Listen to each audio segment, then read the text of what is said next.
ఇంకా గమనించినట్లయితే చాలా విషయాల్లో ఇతరుల గురించి చెప్తూ ఉంటాం, ఇతరుల గురించి సంభాషిస్తుంటాం, ఇతరుల గురించి మనము వేరే వారికి బోధించగలంగా ఉంటామే. కానీ మనల్ని గురించి మనమేం పొందాం, మనం ఇతరుల నుంచి ఏమి పొందాం, మనం ఇతరుల నుంచి ఏం నేర్చుకున్నాం, ఇతరుల నుంచి ఏమి మనము ఇన్స్పిరేషన్ అయ్యాం అనగా ప్రోత్సహించబడ్డాం అనేది మనం ఇతరులకు సాక్ష్యం చెప్పలేము.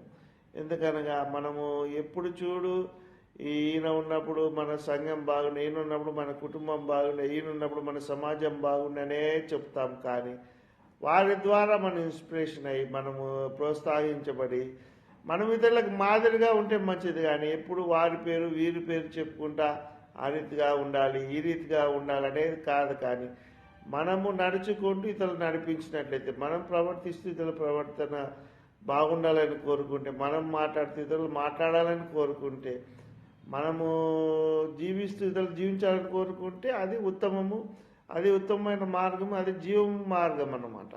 అంతేగాని మనము పొందనేది ఇతరులు పొందాలని కోరుకోవడము అది అది మన విజ్ఞతకే మనం వదిలేస్తున్నాం అన్నమాట. ఆ రీతిగా మనం ఆలోచన చేసి మనం పొందాలి, ఇతరులు పొందాలని కోరుకోవాలి. అది ఏది మంచిగా, జీవం కలిగినదిగా, సమాధానం కలిగినదిగా, ఆత్మీయంగా, దైవికంగా, భూ సంబంధంగా అయినా కానీ ఏదైనా కానీ